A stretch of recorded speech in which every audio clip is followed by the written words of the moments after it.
Radio, your home of AFL.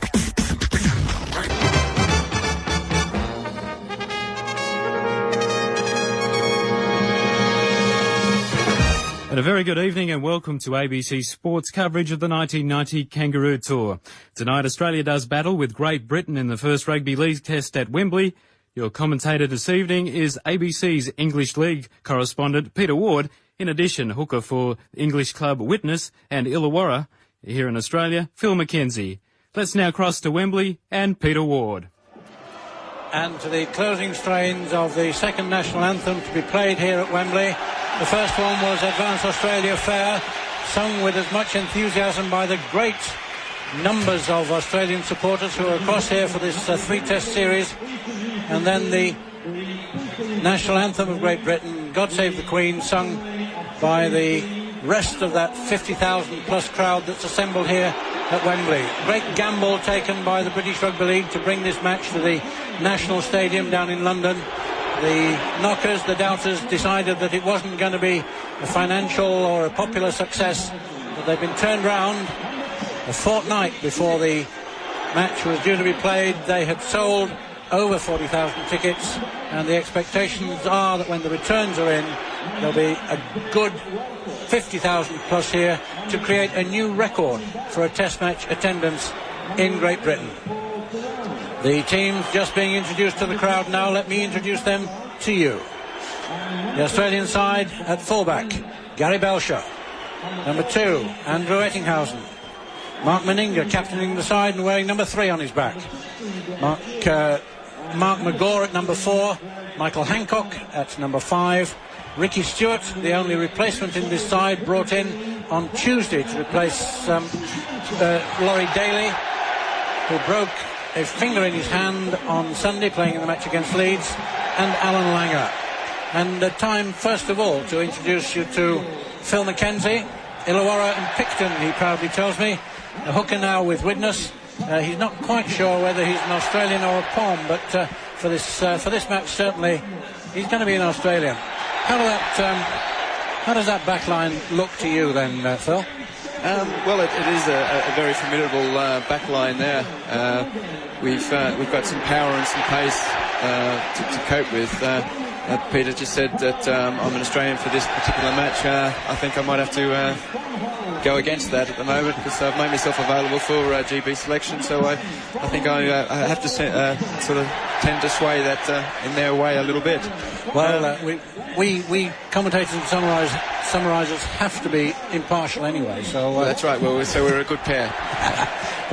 but the side that I'm cheering for is the one that I hope I'm going to win. And just making his way to the box now as well is the former Kangaroo, Peter Tunks. And if I can explain the geography of Wembley Stadium, rather difficult to get in here because they built the seats in front of the access to the boxes. But I'll let Peter get himself in and settled, and then we'll have a word with him too. Steve Roach is at number 8, Kerrod Walters, Martin Bella, the rest of the front row, John Cartwright from Penrith, Paul Cernan from Balmain, and Bob Lindner from Wests completing the lineup. And the reserves for Australia, Des Hasler, Glenn Lazarus, Dale Shearer and Greg Alexander. And Greg Alexander is the one who's been brought in, of course, to replace Ricky Stewart, promoted into the first side. We've got Peter Tunks just joined us, as I say. Thanks for coming, Peter. Nice to see you. You must have had a climb to get up all those steps in time. Yes, I had to push about 300,000 people out of the way. That's right, yeah. Killed 2 pigeons and 4 pedestrians on the way in. How about that Australian pack? Yes. Strong, do you? Well, you know, that they're a very, very big and strong pack. I don't know if the... I think the key to the whole game really is if the English 6 can match the Australian 6. They're very big. Maybe they're a little bit immobile. They're maybe too big, but I think the first 40 minutes will really see if they've picked a very, very big and slow pack or a very big and agile pack. And how interesting is it, just briefly, to note that Bobby Fulton has really only picked one out-and-out forward in the reserves. All right, Des Hasler can play in a forward position, but it's only Glenn Lazarus really that is expected to be a forward, isn't he? Yeah, well, I think if it come to a pinch, I think you can throw Mal Meninga into the forwards, and he could probably play anywhere in the back row. But I think that he's tipped his hand. He's looking for a very physical encounter up front. He's got Glenn Lazarus ready to throw in there, and as I say, later on down the track, you might even find Mal coming into the second row. Let's take a quick canter down the British side as the teams assemble in the middle of the field for the toss. Plenty of photographs being taken at the moment, so there'll be a moment or two. Steve Hampson of Wigan, Paul Eastwood, Darryl Powell, Carl Gibson and Martin of Fire, the 2, 3, 4, 5 as they go down the list. Gary Schofield of Leeds and Andy Gregory of Wigan. They're the ones that everybody's expecting to be able to turn it on against this strong Australian opposition. The pack is Carl Harrison of Hull and his teammates at Lee Jackson, hooking. Paul Dixon of Leeds.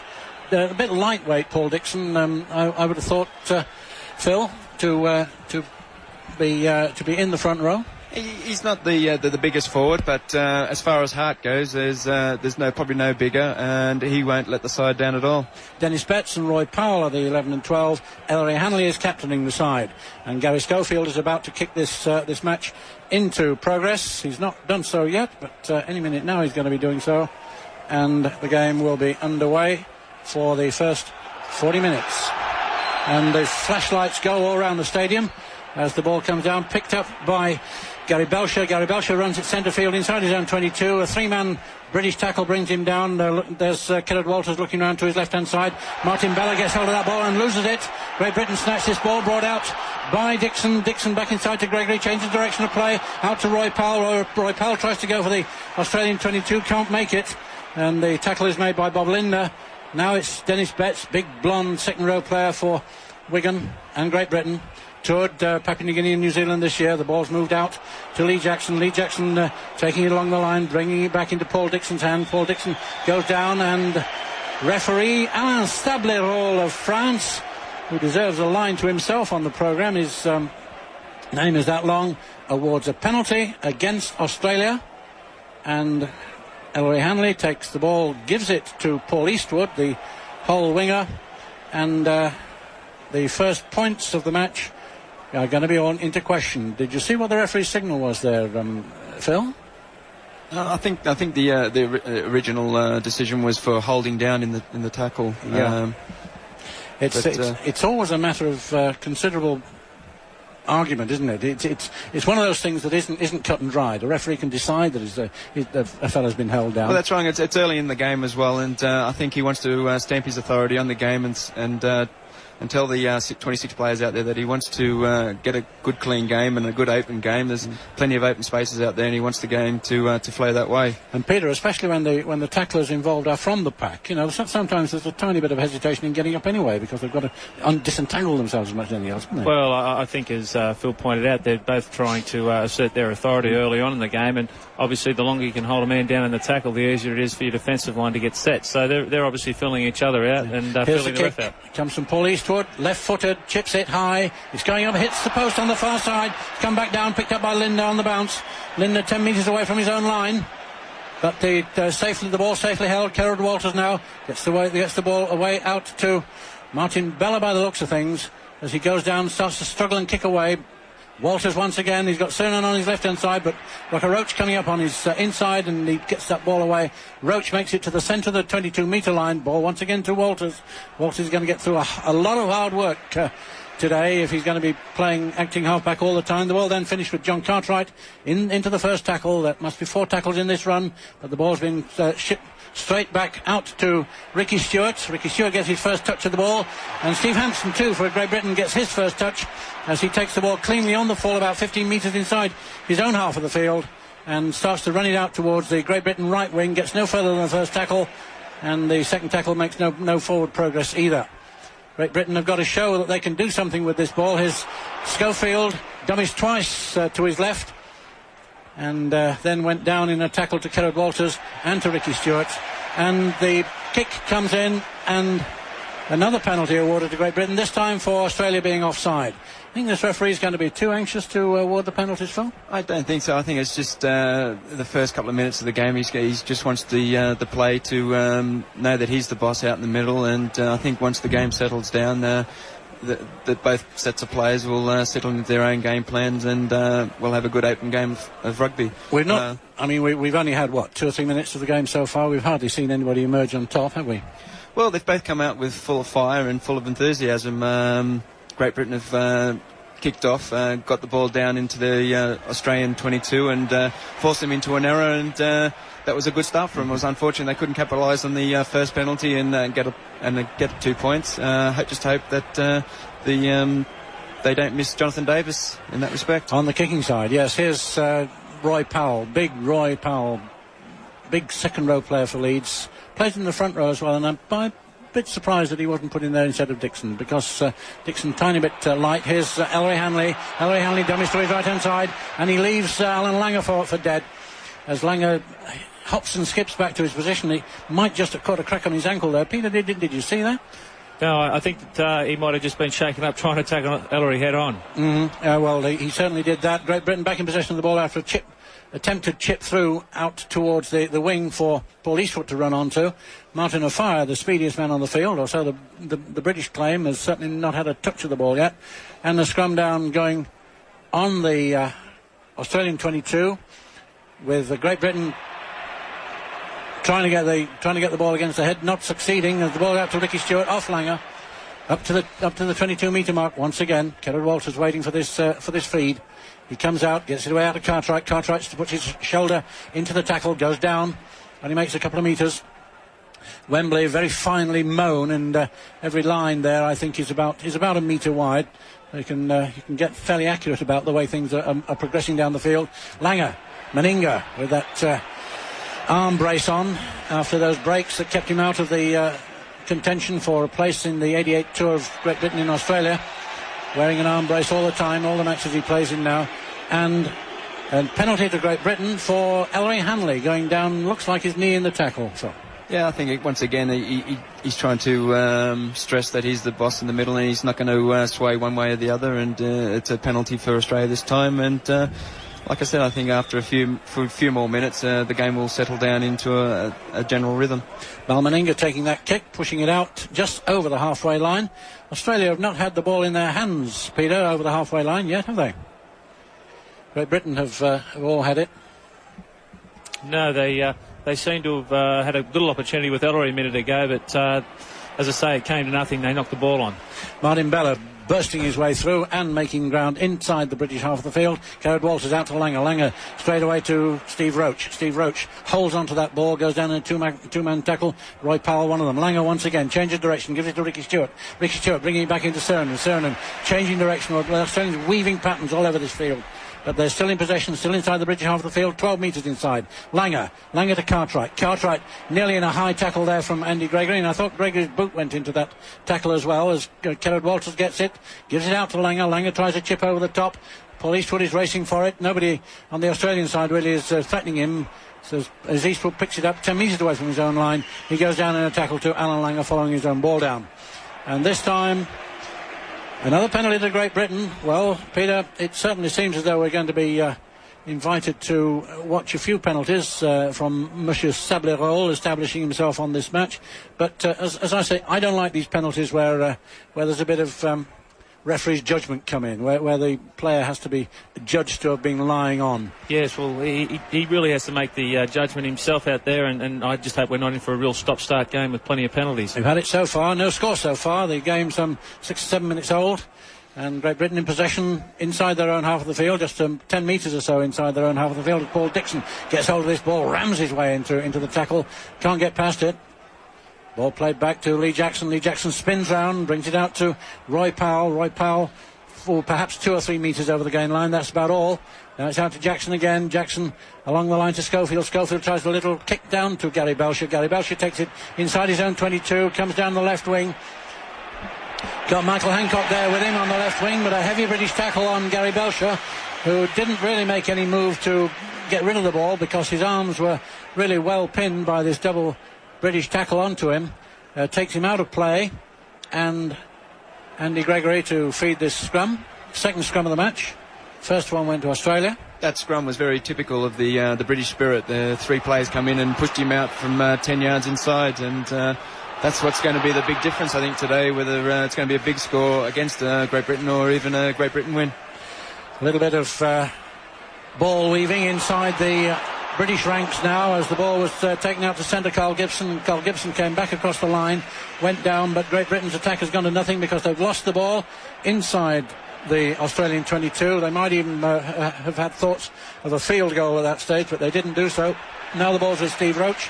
Steve Roach crosses that 22-metre line and so takes Australia back into safety to a great extent. They're running out of tackles as Lee Jackson comes in.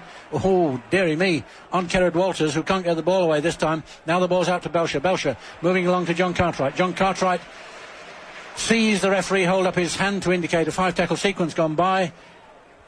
Walters puts it back to Stewart. Stewart puts a very awkwardly bouncing ball to Steve Hampson. Steve Hampson just goes down on one knee as he misses it entirely. Has to go back to his own 10-metre line to pick it up.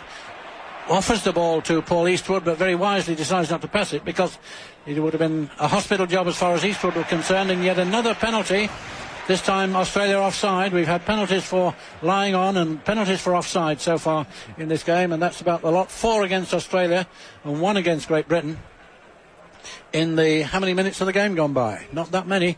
8 minutes gone by. Yes, I hope the game does settle down very soon. He has sort of blown the whistle 1 or 2 times when it probably didn't need to be blown.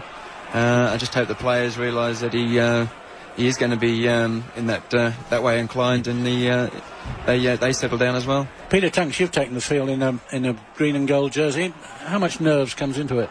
Well, I think that probably the hardest thing is the first 10 minutes, but I think all those fellas out here have settled down now, and there's been a couple of sloppy bits of play, some knock-ons and that, but I think the fellas now would know the task at hand and be buckling down to it. Martin Bella is the man who's doing the buckling right now, and he gets rid of the ball very well indeed to Kerrod Walters. Kerrod Walters to Langer. Langer comes across middle of the line, 7 metres inside the Great Britain half of the field, but it's a good break by Martin Bella there that set up that position, and he's carried on now by Steve Roach. He gets up and guts down again.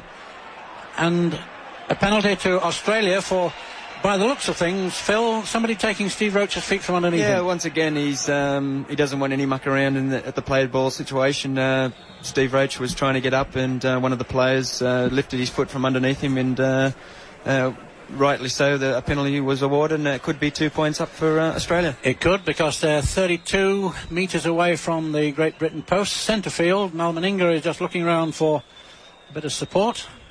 And all he gets is someone coming on with a couple of water bottles. And in fact, he's gone back again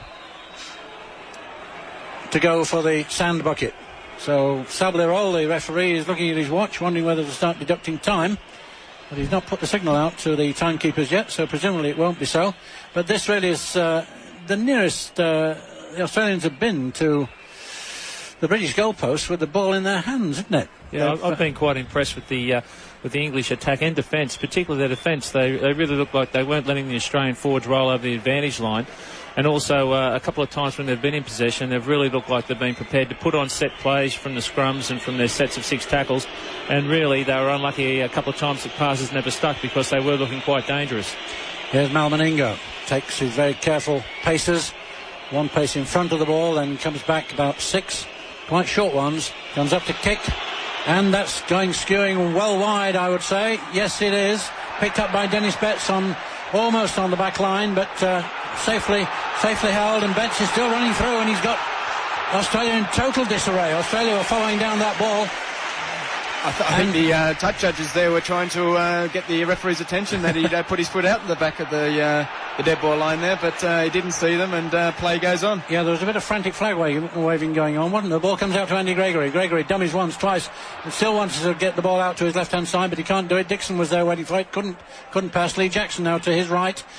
Gary Schofield lofts one over the opposition, the whole of the defence, and it goes out just a metre inside the corner flag. That was well judged. Yes, well, as I said before, it's the English side are taking the initiative at this point in time, and really the Australians don't look like the world champions that I think everybody has come here to see today, and somebody's forgotten to tell the English team about this, and they're looking quite threatening. Yeah. I think that kick from Gary was meant for Martin Fire to come up on the outside, and he was in field looking for the inside ball, and it was just lucky that the ball rolled out just before it went dead. Might just have been. Martin Fire hasn't had a touch yet. Australia in possession. Bob Lindner to receive from Kerrod Walters, and he takes the run on his own, goes down in a tackle that's put onto him by Lee Jackson. Out to Kerrod Walters. Kerrod Walters to Martin Bella. Martin Bella crosses the 22, and the tackle this time comes in from big Roy Powell. Walters once again, this time to Cernan. Cernan has to juggle on with that one. Then he puts the ball down on the ground. He's finished up with Gary Belcher. Gary Belcher really wasn't in a position to take it. He had to knock it up in the air, turn round and then start to go forward. And he's really back to where all the play was. Now it's Cartwright. No, it isn't. It's Steve Roach. Steve Roach goes down, but once again it's Bella and Roach that seem to be making the bus here. Out to Langer. Langer to Stewart, standing well back. Stewart tries a long toss ball over the top, and Paul Eastwood bounces well for him, and he comes across to the centre of his 22-metre line to be tackled by Langer. Malmaninga ran across him in the tackle there as well. We were just ready to get him in case Langer had missed him. And this time Great Britain benefit from the referee's insistence on people keeping the 10, and Australia is sent back for Gary Schofield this time to take a kick out to touch on the right-hand side, the British right, which he safely puts into touch about 5 metres inside the British half of the field. I think he's shown today that he's prepared to keep blowing the whistle as long as people are prepared to getting offside. So I think there's a lesson there, and if they don't really start having a look at him, I think the penalty count could be anything here today. But everything we hear from Australia is about the discipline of the Australian sides, and if this particular pack of Kangaroos haven't picked up the hint already, then perhaps that famed discipline might be cracking just a bit under the nerves that have been created by this. Here's another penalty to Great Britain. It's a high tackle. Now then, it looks like Bob Lindner. No, Alan Langer's been brought out, and Langer just puts his hand up in apology. This is really going to test the character of the Australian side. They've copped a bit of a caning already in the penalty count, and to be honest, I think a lot of it's their own fault as well, and they've really got to claw their way back into this game, because Great Britain are on top at the moment. That penalty count is now running 6-2 against Australia. Up goes the touch judge's flag to indicate that Britain can set up position, can set up their stalls halfway between the halfway line and the Australian 22. Here's Lee Jackson, and pass the ball out to Andy Gregory. Andy Gregory, just a nice little slipped pass there to Paul Dixon coming in on his inside. In fact, it was Dennis Betts. And British take the play fairly gently down towards the Australian 22, but this time a suspiciously forward pass gets out to Lee Jackson. Lee Jackson to Roy Powell. Roy Powell slips that ball back inside yet again, and Australia with a run from Paul Dixon are pushed inside their own 22. Here's a long run, this time coming from Carl Harrison, the whole player, played back to his teammate Lee Jackson. Lee Jackson to Andy Gregory. Andy Gregory tries a long one. It's gone out to Ellery Hanley. Ellery Hanley has Ricky Stewart to contend with.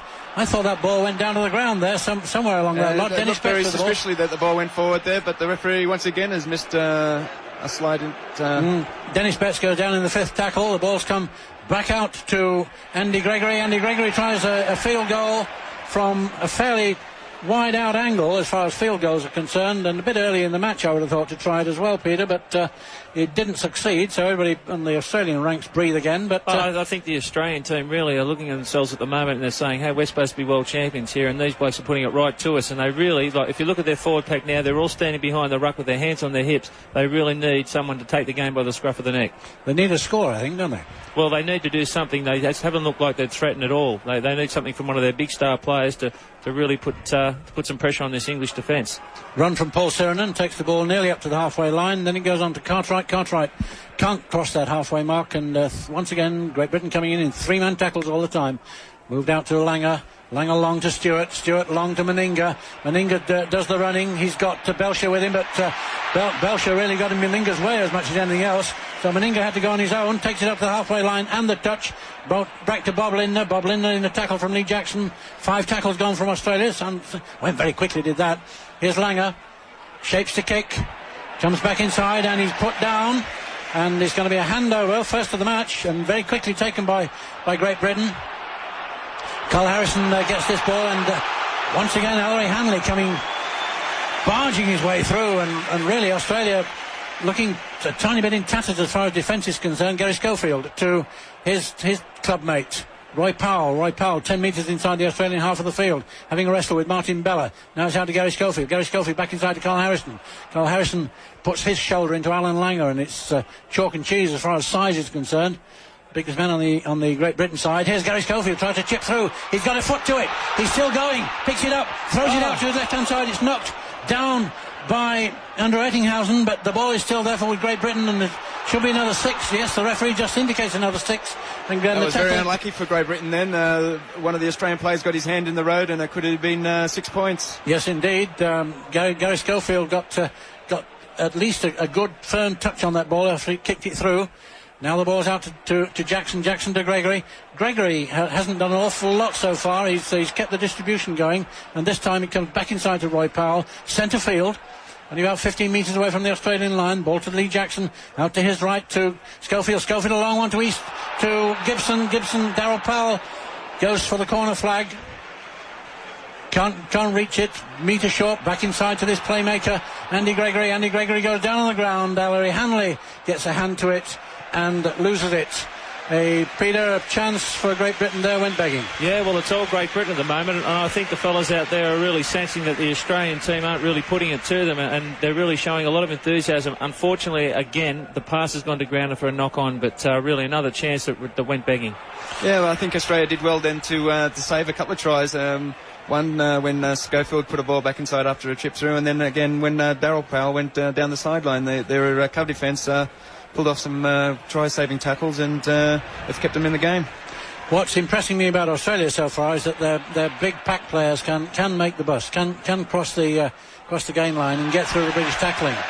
But that seems a very surprising penalty there to Great Britain. It could be 2 points for Great Britain now. I'm not too sure what that ruling was for. Well, I think he said that Bob Linder had a marker in front of him, played the ball forward and continued to run, whereas the interpretation between Australia, England and France is very, very, I'd say very, very much a grey area, and depending on who's refereeing, that's the way they see it. Anyway, whatever's happened, on the 22-metre line, almost centre field, Paul Eastwood of Hull is gearing himself up to take a kick at goal to possibly put the first points on the board with how many minutes of the game? Some 15, 18 minutes? 21. One of the criticisms with this side when over the last 12 months with Bob Fulton in charge, they've had a tremendous record. Obviously they haven't been beaten, but a lot of the people at home have said that, this forward pack, it's a big mammoth pack. It's not all that mobile, and I think that a lot of people saw that last week with Leeds with a very strong kicking game and running those big forwards around. They found a few weaknesses, and I think that Malcolm Riley's done his homework, and I think that some of these guys in the forward pack today are not enjoying chasing the ball around the way that Great Britain have been throwing it around. Here's the kick from Eastwood. Up it goes, and that time it's safely over, and Great Britain go into a lead in this game on 21 minutes with a penalty goal from Paul Eastwood, and Australia have to come back to the centre spot to give possession back to the English yet again. I think Britain have gone 2 up quite deservedly. We've tested characters to see, and their commitment and stamina to see how they can keep up this intense pressure. Ball goes long downfield, taken by Ellery Hanley behind his own try line. He runs it nearly to the 22. Betts now takes it out to the right-hand side, gets away from the tackle, and this is what must be worrying England. There's the man out of whose tackle he's scraped. Ball's now out to Jackson. Jackson spins round. Here's Roy Powell coming in, and Paul we need Sirenen more of that comes from in. Australia. Big hit there by Sirenen, and if we can get a few more like that, the Australian forwards will start working as a unit, and they might start to get back on top. They've got to get the confidence from somewhere, haven't they? Now, a tackle made there by Lee Jackson, just waiting for the player coming at him, and the player did not a lot to try and get round him. Here's Australia in possession inside their own half of the field, getting dumped to Ricky Stewart, the man known. Andrew Ettinghausen, do I see, or is it John Cartwright with the 12? It's Ettinghausen. And now big Martin Bella, a man who I've seen play at Halifax and back in Australia, of course, and seems to improve every time he comes on the field. Langer to Cartwright to Sirenen. Sirenen tries to leap through a tackle. Big man, just as he is, he took off almost like a high jumper there. Langer once again, out to his right-hand side to Stewart. Stewart to Meninga. Meninga just a little jump up into the air as he gets it. Has to dummy a bit, and it's starting to strike me as though the Australian machine isn't working as smoothly as it might be. Kerrod Walters. This time to Ricky Stewart. He's running out of tackles, and Stewart puts a long kick down towards the corner flag on the left-hand side of the Australian attack. Picked up by Steve Hampson. Steve Hampson almost on his own 22. Get pulled down. Now the ball's come away to Eastwood. Eastwood, who kicked that successful penalty goal just a few moments ago to put Great Britain in the lead by 2 points to 0. Now the ball's moving to Dixon. Dixon content to go down in the first tackle. That first tackle made by Bob Linder, basically, and Kerrod Walters coming in to help. Gary Schofield takes a long kick over the rest of the opposition. Gary Belcher, not found out of position, but certainly has to go quite a long way to get it. And he picks it up, goes down the left-hand wing, doesn't get any further than the first tackle. A lot of Australians taking a long time to get back in defence here. Yes. They're very tired. And they look bunched on the inside the first pass, don't they? In that area of the first pass. Here's a good run coming now from Mark McGaw. From memory, that's the first time I've mentioned him in this call. Now it's with Roach. He's had a lot of goals because he's one of the ones who's holding up. And an elbow went into Roach from Carl Gibson, the lead centre. And Australia awarded the penalty, which takes Australia have got to take advantage of this penalty now. They're going to be right into the Great Britain 22, and they've got to hold the ball for 6 tackles and put the pressure on Great Britain like they have to the Australians. Yep, make the tackle count 7-3 against Australia. But that one was in their favour. The ball taken up to the 22. Kerrod Walters once again. Sirenen, no, he's missed out on the pass. Now a run from Andrew Ettinghausen on a little reverse pass from Alan Langer. He doesn't take Great Britain by surprise, but he makes some ground over the 22. Kerrod Walters to Langer. Langer back inside. Takes it to John Cartwright. John Cartwright takes a couple of men with him before he goes down. Walters now once again offers it up, and it's come back inside to Meninga. Meninga on the 22. And he gets away from the tackle before anybody can pin him down, and Sirenen comes through to take that. Now Kerrod Walters snaps that up and misses it entirely. Well, that's what they didn't want, the Australians. A bad play of the ball there, and Sirenen lost the ball at the play of the ball, and now they've been penalised for being offside, and they've lost the advantage. Yeah, and a tiny bit of temper, I thought, there from Kerrod Walters. He hacked through at the ball as it was being played. A fairly dodgy manoeuvre, that, because that's yet another thing that's in the gift of the referee, isn't it, Peter? That he can decide whether the ball's been put to ground before the foot comes through. Well, I think that it goes back to what we were talking about before, that this side has come away with 4 or 5 recognised long-term stars like Wally Lewis, Michael O'Connor, Bradley Clyde, and maybe some of the discipline and some of the level-headedness of these senior players is missing here. Well, Great Britain, having taken that penalty, have brought play down to 10 metres inside their own half of the field. And play with them and Andy Gregory. Andy Gregory gets it out to this tall hooker. Must be one of the tallest hookers in the business. Phil McKenzie by me is more or less standard size for a hooker, I would have thought. But Lee Jackson is well over 6 foot. Now there's another long kick from Great Britain. Martin O'Fire doesn't go for it. I think that we're finding here is Gary Schofield obviously would have been well aware of last weekend how effective the tactics were that obviously David Ward had devised against the Australians, and obviously what they're doing is they're not running at the markers and the real meat of the forward defence. They're playing it 1 and 2 passes wide and kicking early in the 3rd or 4th tackle. One of the comments was that the big Australians were being tired out by having to go back to these scrums after these tactical kicks. It could be right too. But in actual fact, in that Leeds game, Leeds gave up the tactical kicking in the second half, to everybody's amazement. Well, I think fatigue. I think as soon as that sets in, usually the game plan you can guarantee it'll go out the window. But I think that this is a much fitter, more disciplined unit. I think Malcolm really would be really well aware of the shortcomings in this Australian side. We've got a bit of a fracas here now. And Paul Sirenen is being accused of hacking out at Martin O'Fire. Martin O'Fire is still down on the ground, hanging his head a bit. Paul Sirenen's being pulled away by a French referee. Haven't really got anybody to interpret. It looks as though one of the touch judges is doing the interpreting. But it's going to be another penalty against Australia. I think the message to Martin O'Fire there is never fight out of your weight division. Yeah, but look where he's given the penalty.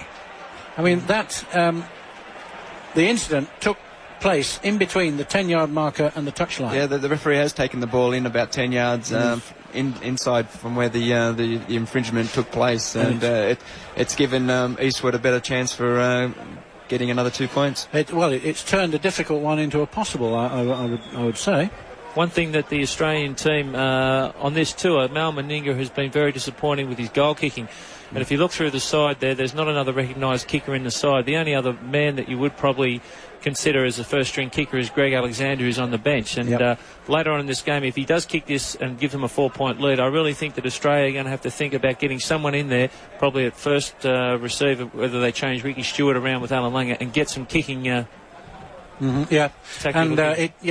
could well be that'll happen. And in fact, while we're waiting for this kick, although Paul Eastwood is about to start his run up to it, might take a comment from both of you about the rights and wrongs and advantages of bringing in a full 17-man squad instead of and with the ability to play 4. Here's Eastwood. He kicks. It's going wide and slightly far side of the posts, and so the Great Britain score does not improve. And I think the Great Britain, Phil, I think they're about an 8 to 10 point better side than Australia at this point. Unfortunately, it's only 2-0 to them.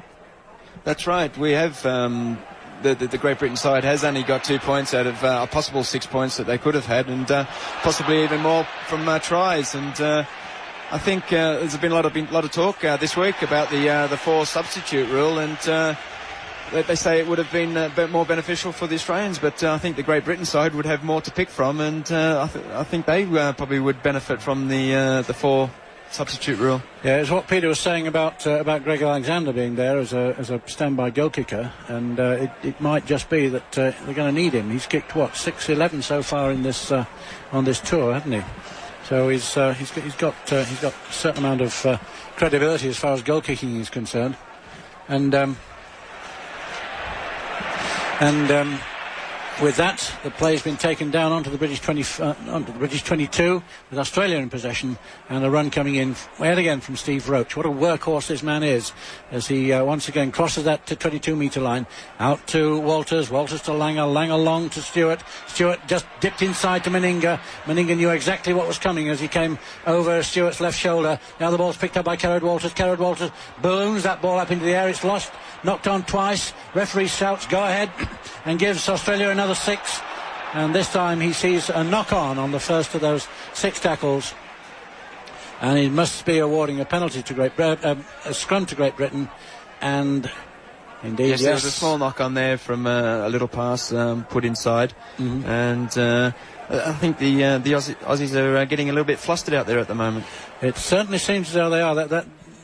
I used the word machine earlier on, and it's certainly one of the two of the cogs aren't meshing here. Here's Ellery Hanley picking the ball out from the base of that scrum that Great Britain won, and running it through to 32 metres away from his own line, and setting up a bit of a run from Paul Dixon after a handle from Gary Schofield. And somebody shouting for attention from the referee. No, I thought Ricky Stewart was Well, Ricky Stewart and Paul Seranen were involved in that tackle. It seemed to me as though Ricky Stewart was shouting for assistance to the British player, and suddenly the referee points to his mouth then. I don't think this referee's going to settle for anybody talking about anything while they're out there. I think he's made that quite clear. I think they're all going to shut up and get on with the game. And unless he's taking a crash course in English 4-letter words, he won't know what's going on. Anyway, Great Britain take this kick and put it out and take their own position down 10 metres inside the Australian half of the field, as the ball once again is one with these white, white and blue shirts of Great Britain, predominantly white. The ball's come out now to Roy Powell. Roy Powell sets himself up to go through the tackle of Bob Lindner, but doesn't do so. Carrad Walters involved in that one as well. Seranen. Now it's out to Jackson. Jackson out to Dennis Betts. I think that's the first time Betts has had the ball this afternoon. He's done a lot of defensive work, but we haven't seen much of him in attack. Gregory to Dixon. Dixon just thought of passing that ball off the ground, or as he went down to Roy Powell, but didn't. Now the ball's to Jackson. Jackson to Gregory. Gregory wants to play basketball here as he puts the ball out long to Ellery Hanley. Ellery Hanley ducks and weaves, gets his way past Ricky Stewart, just pushes Stewart in the chest, and Stewart goes down. And 30 metres away from the Australian line, Great Britain start to run out of tackles as Schofield hoists a high one. O'Fire's coming down underneath it. Somebody got in O'Fire's way and finished up on the ground holding his ankle. Ricky Stewart again. That was a great bomb there from Schofield, and Martin Afai went flying through, and it was a great take by Belcher under immense pressure by 2 or 3 players. Yep, and here's Australia inside their own 22. They're willing to run the ball. They've lost it.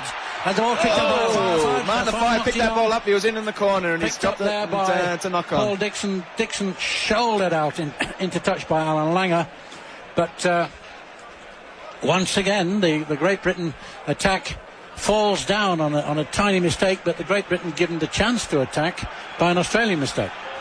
There was a case there of the Australian who, I think it was Eddinghausen, had the ball, who was trying to use his size and strength then, and trying to run over a play instead of running around him.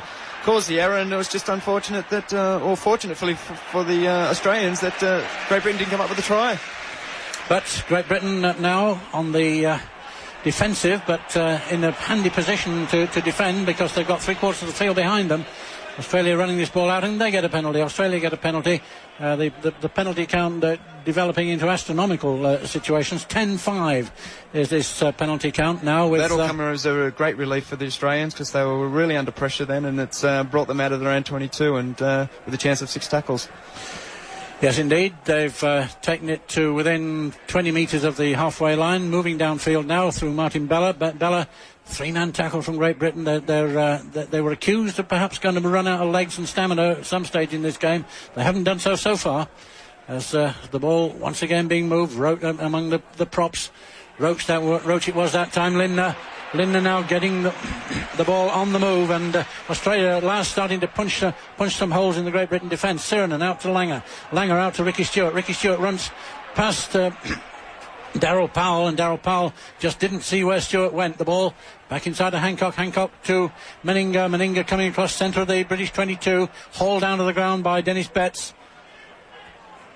Langer now with this ball. Langer puts a high bomb up, but it's gone a bit close. Here's Steve Hampson coming through. Takes a beautiful leap for beautiful Steve take, and he's going. Got up off the ground, and he's gone again. He might count himself unfortunate, Phil, I think, to not to have come down running on that one, because he exactly, and then he's been tackled, and he's kicked out in the tackle, and he's cost his side possible 2 points. It's very foolish play by I think, Phil, you'll find there's a lot of play acting going on there at the moment. I think a lot of these players, very experienced as they are, I think that they've found that with a little bit of play acting, rolling around on the ground and clutching their head or whatever, they can probably con this referee into a penalty, and I think that's what the story was there. Kerr Walters was rolling around the ground. As soon as the penalty was blown, he jumped straight to his feet. There wasn't a thing wrong with him. Yeah, well, that's all part of the act these days. Nobody. I've been watching rugby league for a long time, and that was they used to call it National Theatre at one time, but I think that it seems to have gone out of fashion. Right? With the French referee, there's no. I'm not trying to cast any dispersions on his ability, but I just think that when you've got a test of this magnitude between the 2 top footballing countries in the world, I think that you really are entitled to call in the best referee. I don't care what nationality he is, whether he's Australian, New Zealand, French or whatever. But then again, if you've got a referee and the players are having trouble with his interpretations or think they can get away with him, I think that they're just going to take as much as they can. That very much seems the point today with this French referee. Meninga with the ball some 12 or 13 metres in from the Australian left-hand touch line, measuring his second kick at goal. Doesn't take a very long run, doesn't Mal? He kicks this one, scoops it up, it's gone, and it's bounced in, off, and the scores come level with 4 minutes of this first half still to run. With a penalty much more difficult than Paul Eastwood's penalty that put Great Britain into the lead, but to take Australia back on level terms at 2-2, with Meninga scoring the penalty after, as was pointed out, Steve Hampson looked to have made that high kick from Langer safe and then gave it away. I think that this next set of 6 tackles by the Australian side, I think that with this 2 point, I think they all know that they should not, be in the hunt really with the English side. But I think that'll give them a great boost. And I think this next set of 6 tackles, you'll see them get back into some sort of rhythm that we expect from them. Well, putting points on the board is always helpful, isn't it? Up comes Schofield, takes it long downfield. Gary Belcher just has to go almost bended knee to get it. Puts the ball back inside to Sirenen before anybody comes up towards Belcher to tackle him. Sirenen is the man who has to do the hard work, crossing the 22. He does so very well indeed. And now here's a good run from Roach. Elbows going as he goes up down the field. Back inside to Walters again. Walters to Langer. Langer flicks out to Stewart. Stewart this one time to Mark McGaw. Mark McGaw dodges his way past Andy Gregory. And there's a move on down the left wing, but Hancock is the man who's eventually nailed by Paul Eastwood. Ball coming back inside. The Australians don't want it. There's Langer really having to go after the bounce. Another ball on the ground. Another ball on the ground. But Meninga makes a rescue operation out of that one as Andrew Ettinghausen gets hold of it and finishes up in a stand-up battle with Martin Offiah. That's the nearest Martin Offiah's been to the ball, I should think. All afternoon so far, and Great Britain really are missing opportunities when they're not trying to get the ball out to him on that left wing as the ball comes across to Stewart. Stewart, little grubber kick through this time. Here's Hansen, comes through, takes it confidently and safely, but he's tackled out into touch, which is going to give an Australia a head and ball scrum inside the British 22, and probably the last chance in this half of the match to get across the try line.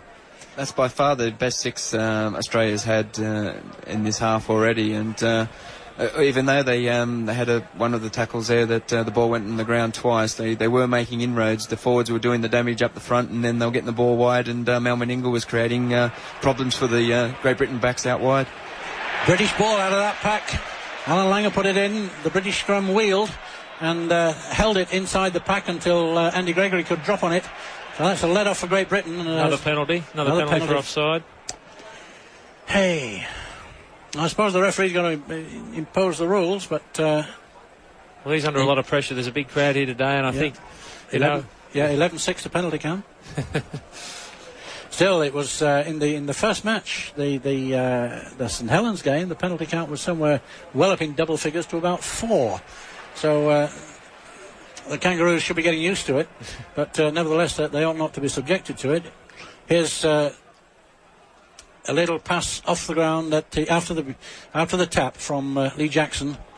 Doesn't get very far. Lee Jackson comes across yet again. Oh, and the referee saw it, but he's called half time. But so he didn't. He could, if he thought that really was a high tackle, he could obviously have penalised Australia for it, but. Not so. Anyway, let's take a look at the statistics. The scrums have gone 4-3 to Australia, and the penalties, as we've already mentioned, 11-6 to Great Britain. And Great Britain opening the scoring with 2 points on a penalty, one of those 11 penalties, and just 4 minutes ago Mal Meninga replying to take the score to 2-2 at half-time. And certainly, Phil, a lot closer by way of score than anybody expected. Well, it is a lot closer than anyone expected. I think everyone expected Australia to be coming in probably 6 to 10 points in front at half-time. But the bulldog spirit of the Great Britain side has really shown out there this afternoon, and if they can keep up this pressure for the full 80 minutes, they could go very close to bringing this game off. Peter, do you think that pressure will be withstood? Do you think the Great Britain side can keep the legs going? Well, I don't know. I think it was very interesting to note after they kicked that penalty goal from Mal Meninga that from the kick-off, as Phil pointed out before, that was their best 6 tackles of the whole first half, and they did seem to get strong towards the end of the 40 minutes. And the thing is, I think that maybe the effort that the Great Britain side has put in with really not much to show for it after the first 40 minutes, hopefully they can come out here and stay with the Australian side. But I think that if really the Australian side were to come out in the first 5 or 10 minutes of the second half and get a very morale-boosting try or another kick at goal, I think that the Great Britain side might possibly drop their head a little bit because, as I said before, I think that they've probably been an 8 to 10 better side, 8 to 10 point better side in the first half, and they've really got nothing to show for it. Are the tactics going to change in the second half? Are they going to get fed up of sort of barging down the field? Well, I think one of Bobby Fulton's main priorities at half time was to settle his players down and try to get him calmed down and try to get the penalty counters down as much as he can. Some of the penalties have been elementary mistakes, offside and holding down in tackles, and if he can get his players to be a little bit more disciplined and come out firing in the first 10 minutes and probably get a score just after half time, they'll probably run away with it. I think Mal really will be out there at half time telling these players that they've done a good job. They've been unfortunate not to go in with a lot more points on the board, He'll just be trying to install some confidence in them to go out and do the same job as they did in the first half, and hopefully probably the same thing happen in the first 10 minutes, go out and get some points on the board, and hopefully they'll go on with it. The band in the background, by the way, just to keep everybody up to date with what's going on, is the 1st Battalion of the Royal Irish Guards, led by a band, all in red, or mostly in red, but led by the bandmaster in the Irish green and cockaded hat of the Irish Guards. Let's get back to the action, or what there has been of it. Great Britain certainly had 2 try-scoring chances, once when Gary Schofield went through, and once when Powell had that run down the wing. It's more than you can say for the Australians. I've not really seen the Australians threaten the British try line during this first half. Well, usually with the way the Australian team, the pattern they play is, what they do is they try and camp themselves down in the opposition half, but preferably their 25. What they do is they just camp there, and they're prepared to wait 2, 3, 4 or 5 sets of 6, waiting for a fundamental error, a drop ball, a mistake, whereas they get possession, and then from then on it's just attacking the line. If they don't think they can get through, it's little kicks, little grubber kicks into the end goal, and just continual pressure. But with what happened in the first half, we saw the Great Britain side really have the territorial advantage. I think it's going to be very interesting when they come back after half time. I'd be pretty surprised if Martin Bella comes back after the break. I've been very disappointed with Martin. I think that his normal game, he just doesn't seem to have been too involved out there. Whether the tactics, which are what they aim to do, have tired the big men out in the Australian pack. I think that you'll see Bob Fulton inject Glenn Lazarus. He's a great young prop forward from the Canberra club. He really has a lot of, go forward in his attacking game, and I think that someone like Glenn Lazarus into this game at this point in time can really give the Australian backline some momentum, some go forward, and a quick play the ball to work with. Phil? That probably will be the case. Bella has been run around the field as all the Australian forwards have been, and he's probably the biggest of them all, and the less mobile. So we probably will see Lazarus, if not coming out after half time, very shortly afterwards, and that could be a big difference in the way the game goes. I was wondering, Peter, if what you were saying about the Australians being willing to camp down inside the opposition 22 and just wait for mistakes, is that another way of saying that the Australians don't really have quite as much invention or imagination as the British? No, I think that they've got as much invention as any team anywhere in the world. I just think that basically when you get up to this level of football, it might be great entertaining stuff, but at the end of the day, you live or die really by the success rate. Now, if you're the Great Britain coach or the Australian coach, great. If your team plays terrific, entertaining football, but you got beat 30-28, it's no good to you. So what they do is when they get to this level, there's a lot on the line, obviously, and they're just happy to go away with a win, whether it's 1-0 or 4-2. They don't really care. Yeah. I think Australia's got a very much a tight game plan where they like to play mistake-free football. Unfortunately, they've made more mistakes than they probably have done in a long time. Great Britain have probably been told to go out there and play the football and throw it around and get the big forwards mobile and get them running around and tire them out as much as possible. That's worked to a certain extent in the first half. They come into the half-time break with probably not as many points as they probably should have had. I think, Phil, with the way that the Great Britain traditionally play the football, the ad-libbing, like when they get up in the opponent's half and they're putting attacking moves on and playing off the top of their head. I don't really think that we've seen Andy Gregory, whether he's still hampered by that injury that he seems to have been carrying for a while. A couple of times up near the line in their 25, really, they look really promising, and he either lost his footing or seemed to, just hesitate a little bit, which was not probably the Andy Gregory that most Australian fans are used to seeing. I wouldn't be surprised. I don't think Alan Langer's really put his stamp of authority on this game. Really, I think that it could come down to whichever halfback in the second half decides to grab this game by the throat and really inject himself into it, because neither of them have been dominant to this stage. Well, that's very true. Andy has been plagued with an injury for some time now, and it might be just hindering a bit in the game so far. If he can hit his straps and get the forwards running onto the ball out wide and get Hanley running onto it out wide, they will cause some problems for the Australian side.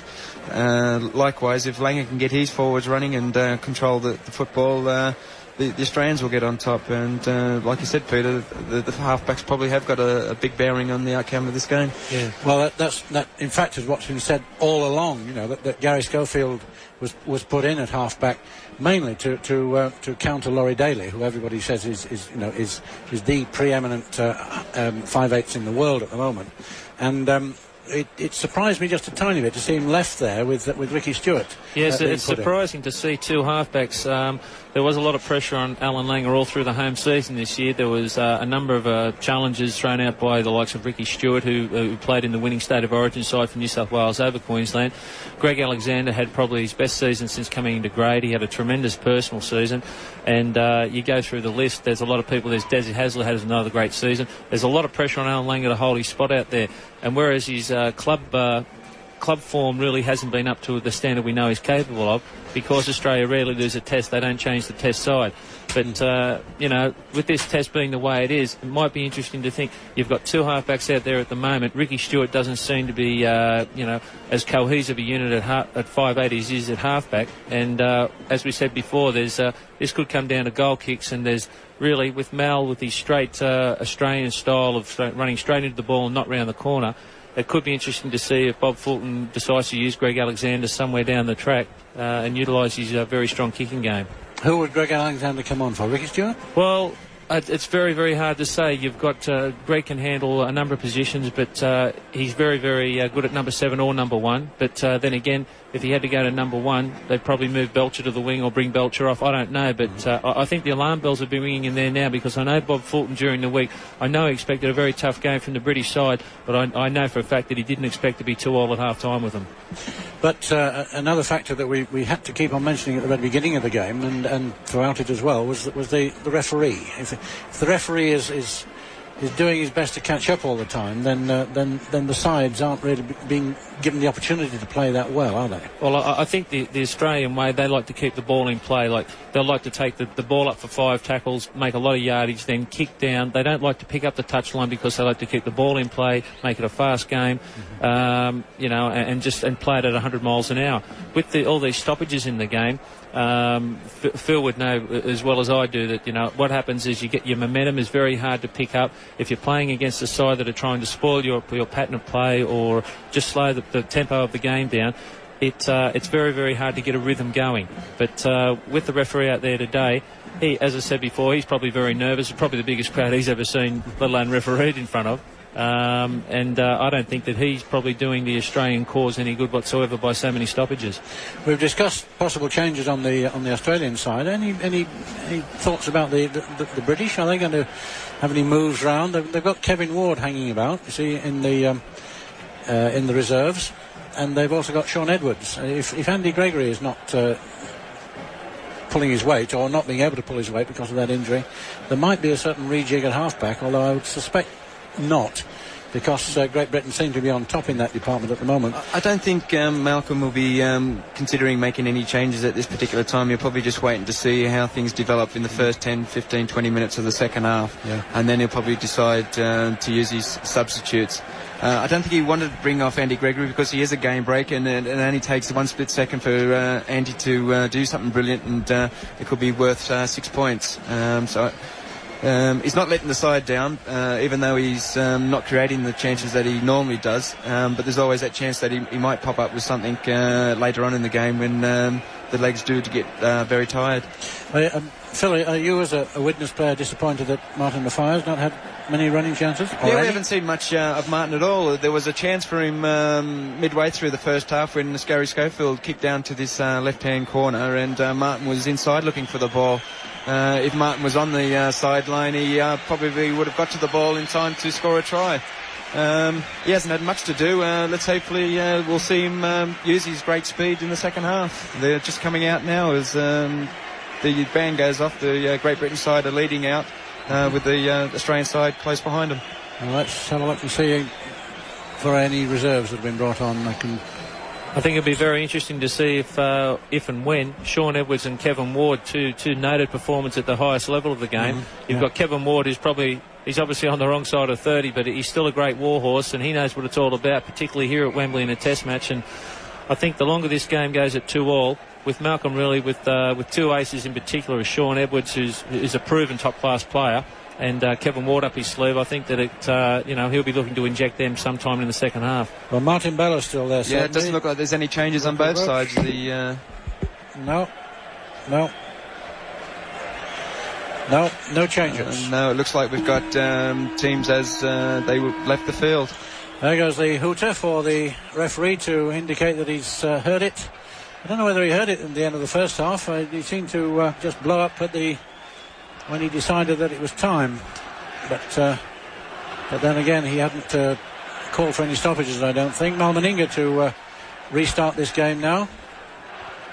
I think it'd be very interesting to see if and when Sean Edwards and Kevin Ward, two noted performers at the highest level of the game. You've got Kevin Ward, he's obviously on the wrong side of 30, but he's still a great warhorse, and he knows what it's all about, particularly here at Wembley in a test match. And I think the longer this game goes at 2-2, with Malcolm really with two aces in particular, as Sean Edwards, who's a proven top-class player, and Kevin Ward up his sleeve, I think that he'll be looking to inject them sometime in the second half. Well, Martin Bella's still there. Yeah, it doesn't look like there's any changes on both sides. No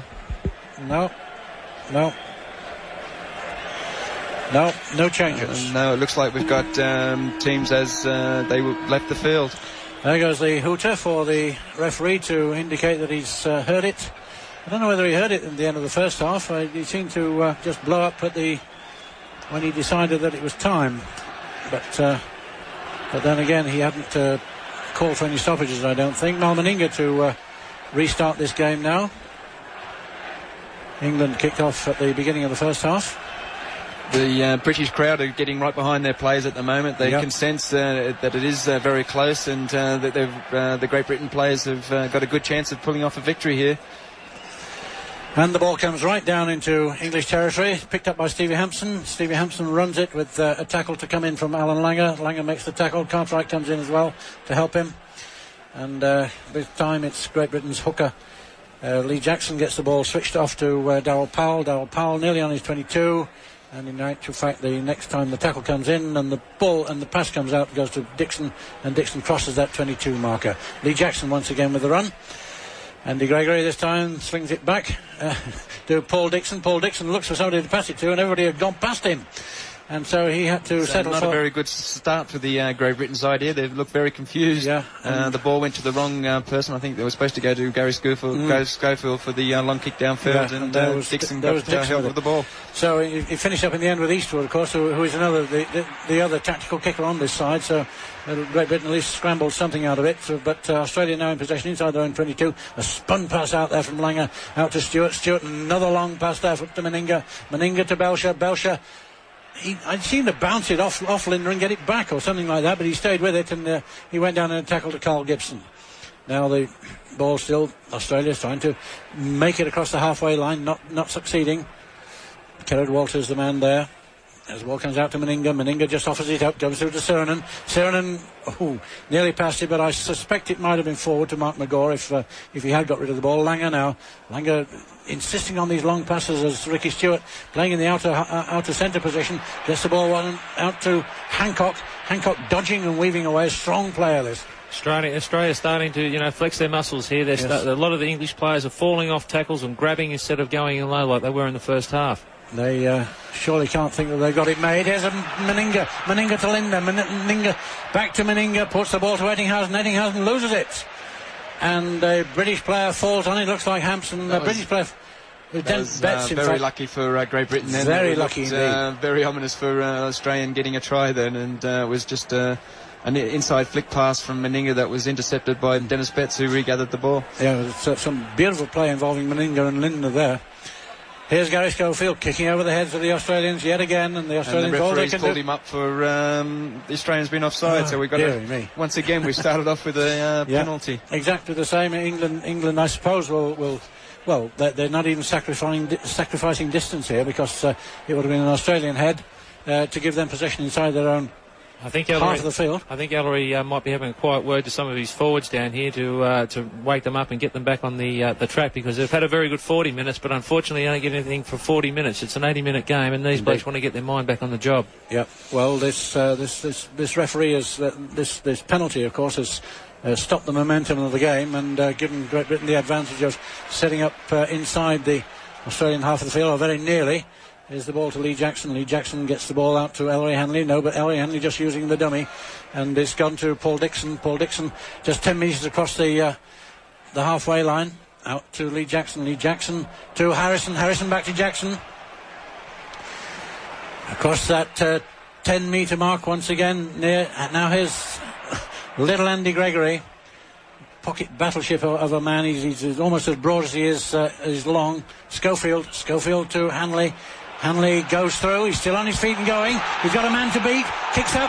Takes the ball. He's going for the line, but the man comes. Brilliant piece of play there by Hanley. Kicked over the top, regathered on the fall, and the pressure's right on Australia now. And Eastwood looks like he's in for a try, and it looks like a try for Great Britain. It is. It's Eastwood is over for the try. Hanley was put down by Ettinghausen, but the play was very quickly brought back into. The ball was very quickly brought back into play, and over goes Eastwood to take Britain back in the lead at 6-2 on 4 minutes of the second half gone by. That just shows why Ellery Hanley on put current. That try down to Ellery Hanley. That's why he was voted the Player of the Year 2 years ago, and he really showed his class there. Chipped over the top, break through a couple of tackles, got up, played the ball quickly, and Eastwood was in. And credit too to England's backing up on that, because they were all there. They knew what was going on, didn't they? Well, it looked good, but really, you've got to put it all down to Ellery. He got the ball on the right-hand touchline. He had nowhere to go. You'd think there was 3 defenders around him. He somehow skipped through 2 tackles. He chipped over the top of the fullback, regathered, and it was a miracle that Ettinghausen pulled off a great tackle to stop him from going in. But the damage had been done, and the ball was spun out, and he went straight over. But really, that's why the Black Pearl. I think that if he was on the open market right now, I think that's the reason he's the most valuable player in the world. That's for sure. And looks like Malcolm Riley's going to bring on Kevin Ward for Roy Powell. Yeah, there's a council of war going on behind the Australian try line. What are they saying to each other? Well, I think at the moment, I think that they're as stunned as a lot of people who are probably watching back home in Australia at the moment. They've come over here with this very, very big reputation. They haven't been beaten here for the previous 2 tours, but they're staring right down the barrel of defeat unless they get their act together. And I think that a lot of the guys out behind the try line know that their test places are on the line, and if they do suffer defeat today, I think that you could certainly guarantee there'll be several guys that won't be there for the second test. Eastwood to take this kick. 12 metres in from the British right-hand touchline. Into the sun as he starts it, but it's in the shadow and he kicks it. Kicks it this time, but he's not angled it right. It's gone wide on the far side. So Great Britain have to settle for that 6-2 lead. That might so easily have had another 6 points added to it if the goal kicking had been a bit more accurate.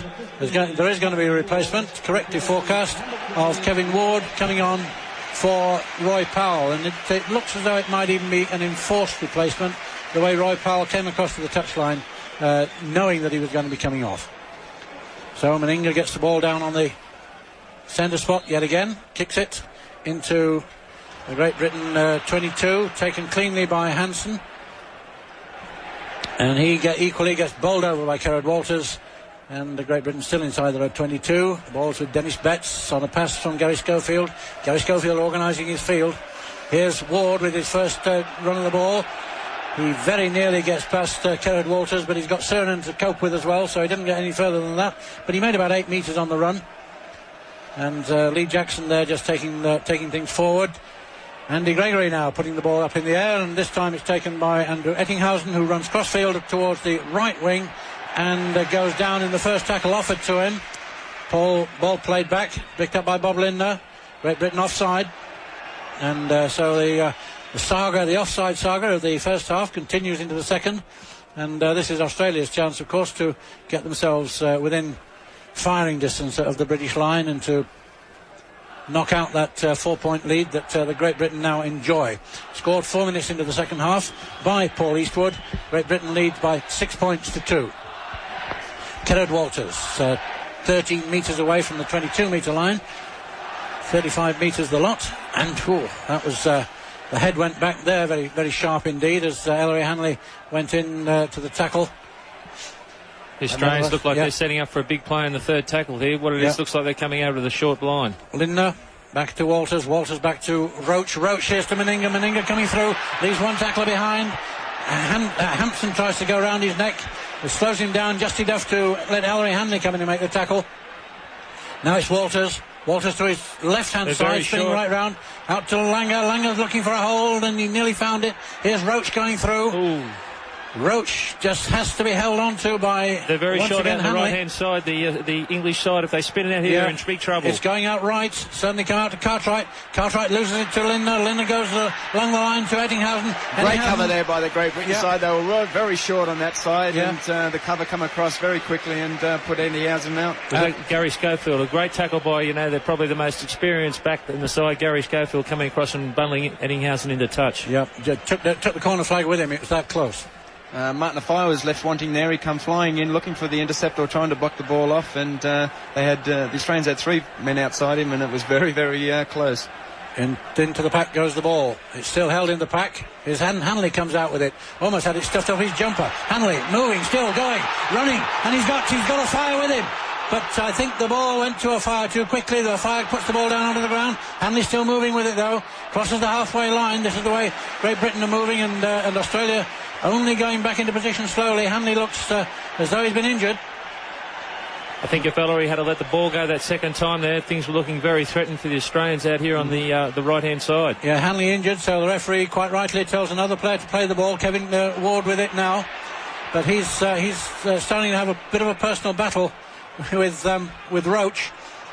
Quite rightly, it's the props often have to sort things out for themselves. Andy Gregory going through, gets back onto his feet, gets the ball to Jackson. Jackson to Schofield. Schofield looks out, sees who he's got on his right-hand side, and it's Darryl Powell. Decides to go on his own. Ellery Hanley's back on his feet. Quick play, the ball wouldn't go astray with this English team at the moment. Yeah, but they slowed down a bit there with the Great Britain side looked very much in disarray then, and no one knew what was going on, and they fortunately blew one tackle. Now here's Schofield trying a field goal. He goes high, long, but not long enough.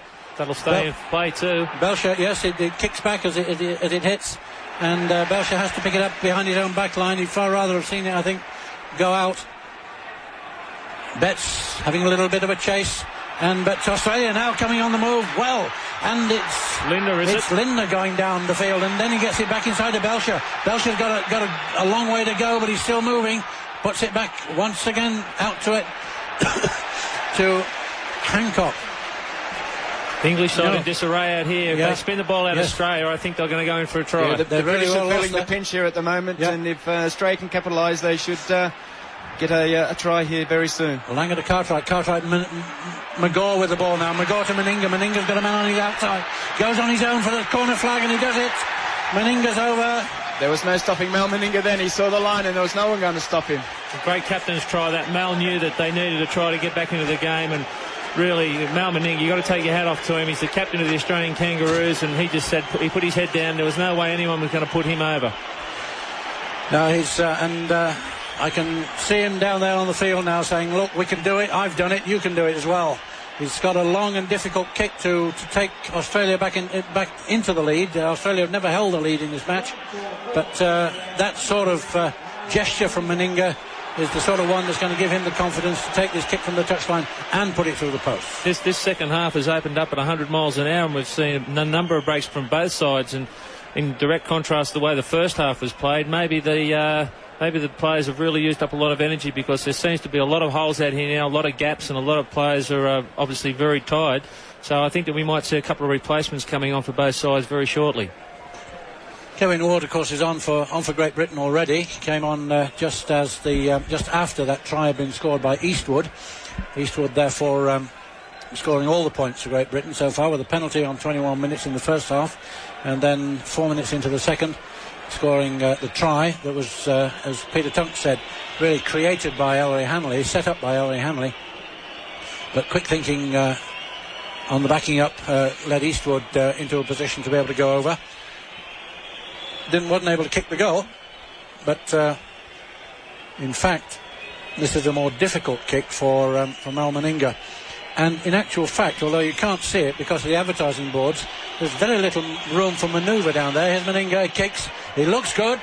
It looks beautiful, but it doesn't go. It must have been short, because the direction was right, wasn't it?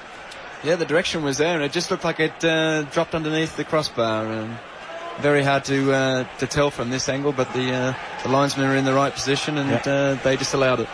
So, a low-scoring game still, this one, as Great Britain bring the ball back to the centre spot. Gary Schofield.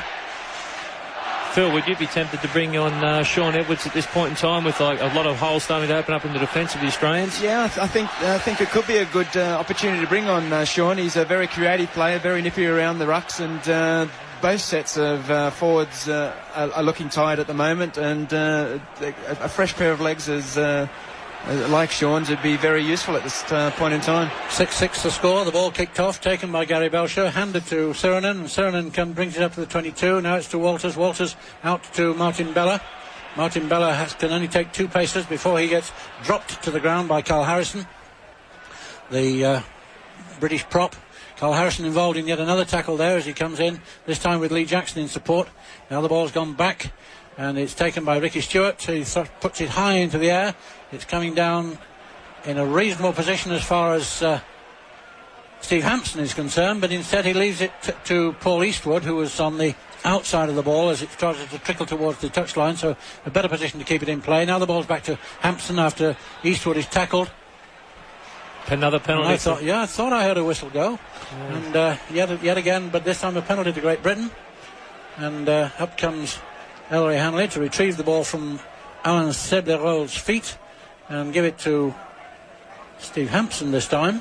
They should put England back on the attack deep in the Australian half here, and if this set of 6 they can do something, well, I don't know. I think that they're obviously going to look to Ellery again. Yeah, where is he? He's in fact he's having a quiet word with Dennis Betts and not involving himself in this part of the play anyway. Kevin Ward with the ball 5 metres inside the Great Britain half of the field, having a bit of a tussle and a battle to hang on to it. Now the ball's to Harrison. Harrison, not a lot of forward movement. Back to Jackson. Jackson this time out to Schofield. Schofield offers it to Hanley, doesn't go.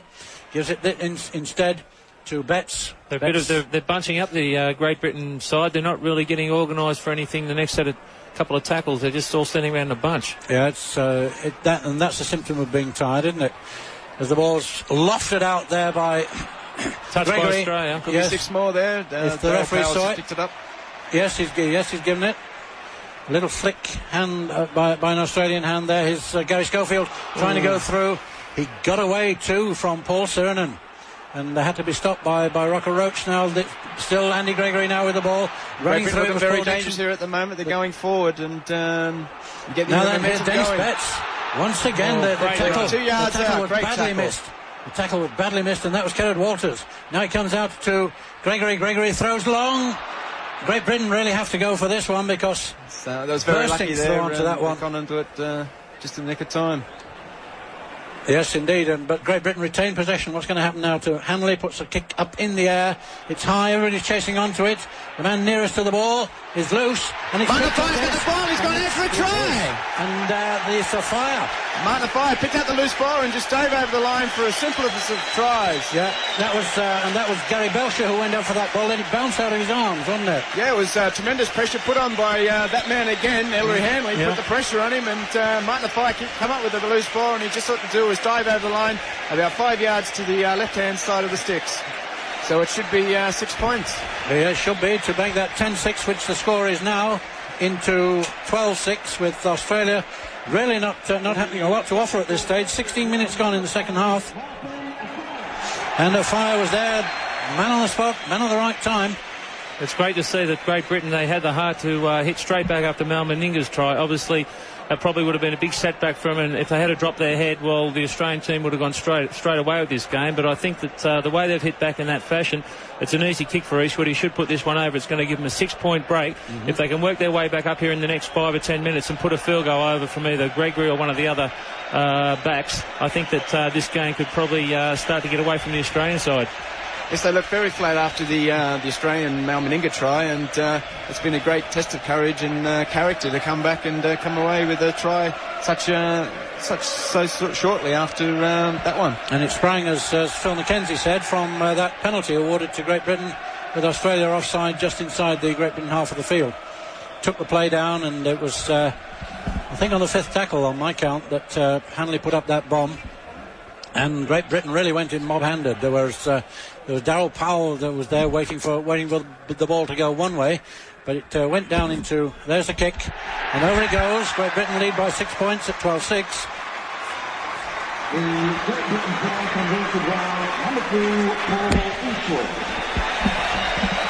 And the ball to be brought back to the centre for Great Britain to receive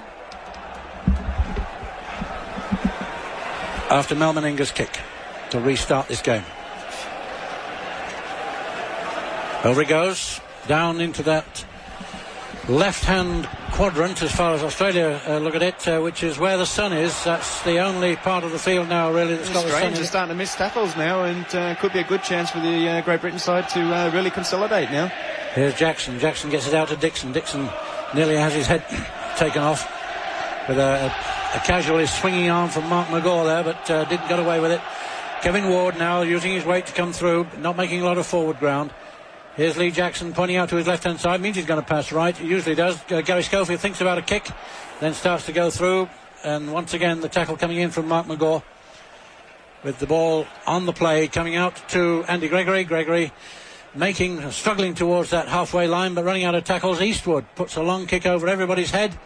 And chasing as it goes in between Eddinghausen and Belcher. Belcher eventually gets hold of it, runs it out to the right-hand side with Eddinghausen in attendance, puts the ball back to Eddinghausen. Eddinghausen just has his ankle taken by one of the English tacklers, and then Darryl Powell comes in to complete the tackle, and Australia have lost a lot of ground. And they're going to find it difficult. No, they're not going to find it difficult. I was going to say it might be difficult to get out of the 22 with Great Britain playing the way they are, but Belcher very nearly did it in the first run.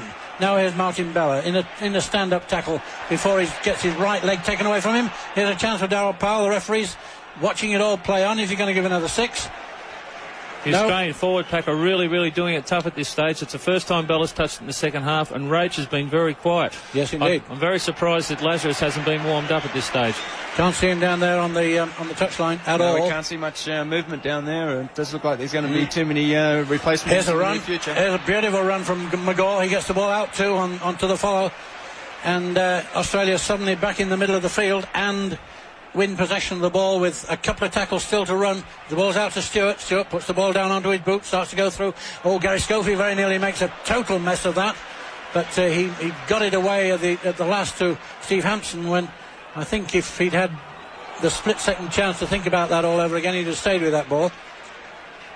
I think Gary Schofield has worked himself to a standstill, and it's starting to show. He's starting to make a few little elementary errors. It was like this in New Zealand in the first 2 tests in New Zealand. Gary Schofield really played like a man and a half. It was impossible to watch him without realising just how hard he was working.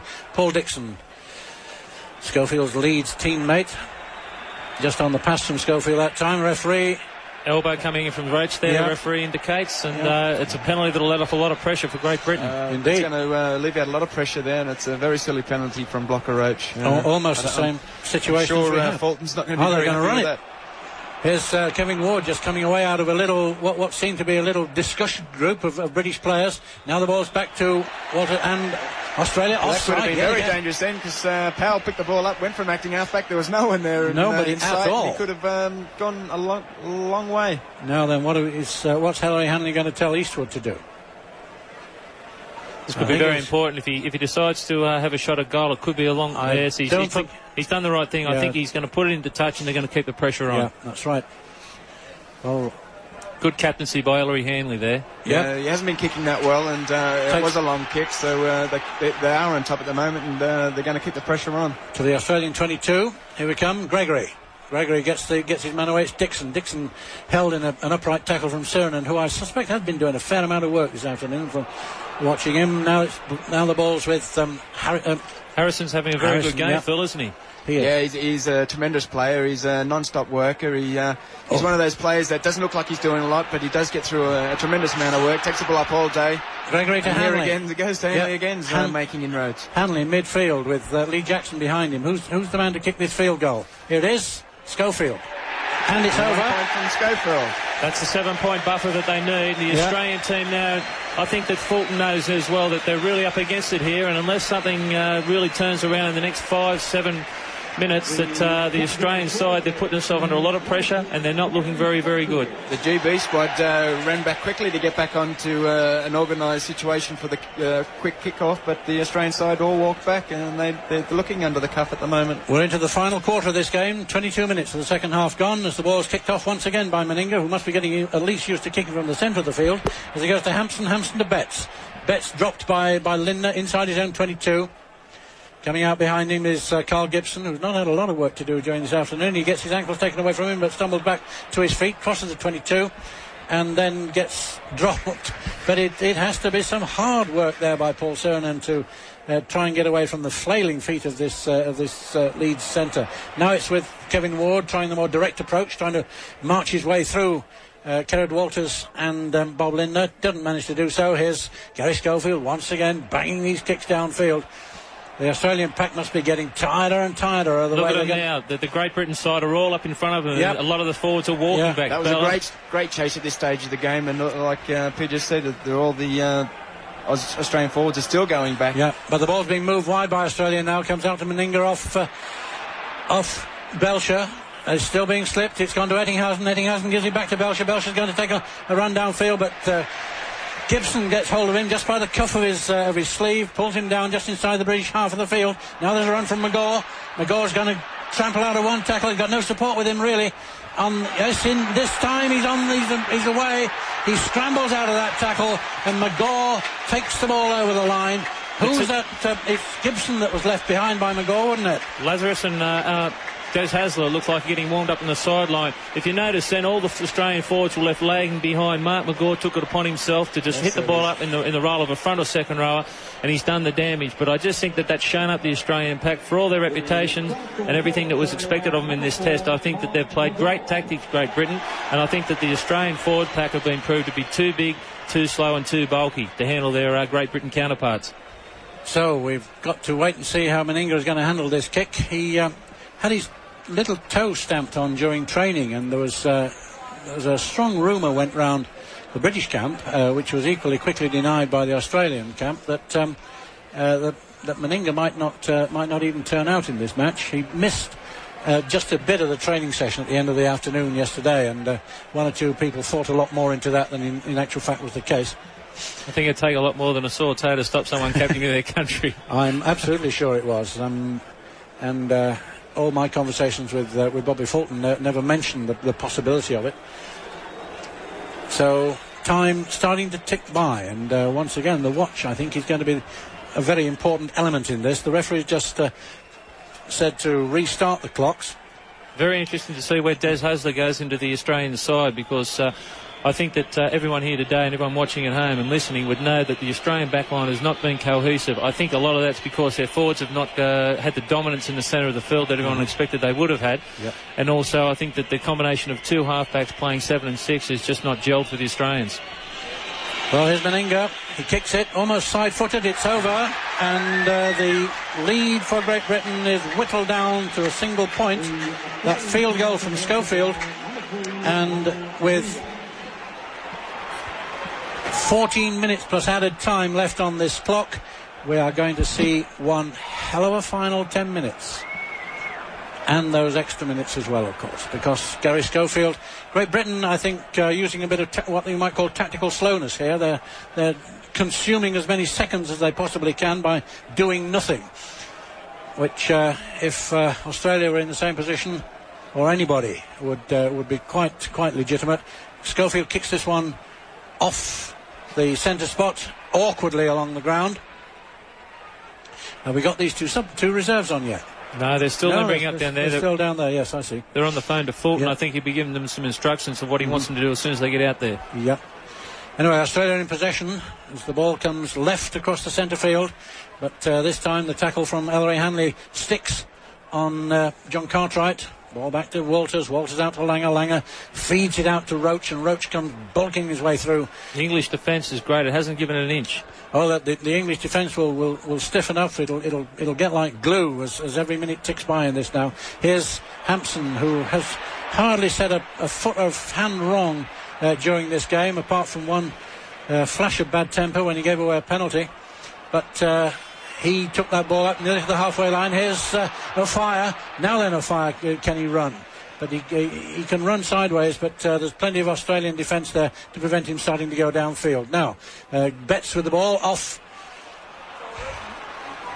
Gregory, and then a pass back inside from Betts to Lee Jackson.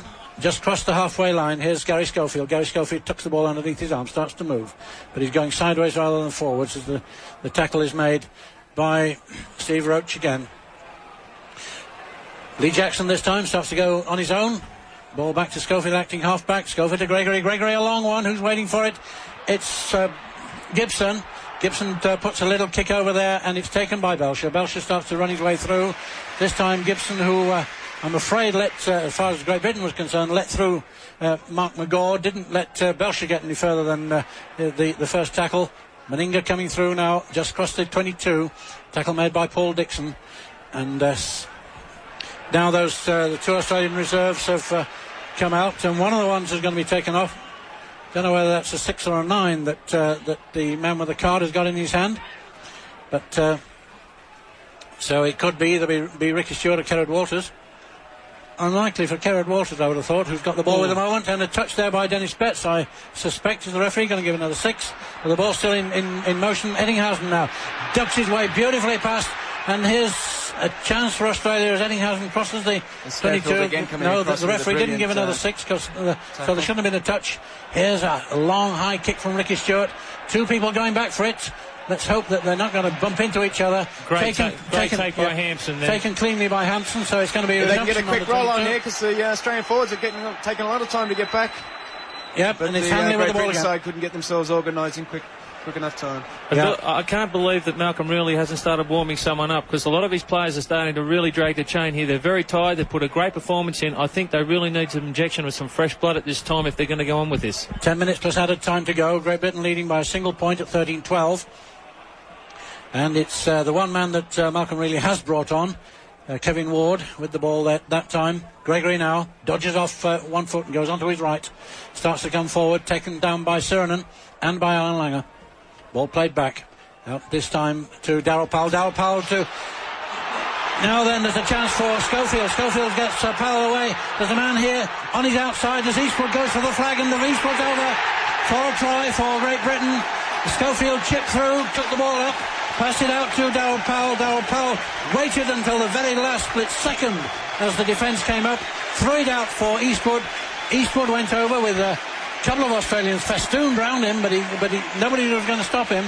And so that takes Great Britain with 9 minutes and added time in this game still to go to a lead of 17 points to 2. The two reserves are coming on now, but I think it might be a case of too little too late here. I think the horse has bolted. It's no good putting Blakes on now. The damage has been done, and I think that Gary Schofield, if people have a look at this game today, like Gary Schofield, he's a world-famous attacking player, but I think really in Test football he's come of age as a defensive player today. He's come up all day, he's blotted out their attack, he's done a lot of their tactical kicking, and now when the pressure was really on and someone needed to be do something exceptional, he's chipped over, regathered, and set up a terrific try for the Great Britain side. Peter? Yeah, it was, wasn't it? It was a splendid way. He kicked through. The essential thing about those kicks through is that you've got to control the ball once you've gone through, and that one set up nicely for him. He had just enough room to be able to move with it once he got it. It's very disappointed John Cartwright coming off there. The John's test debut today.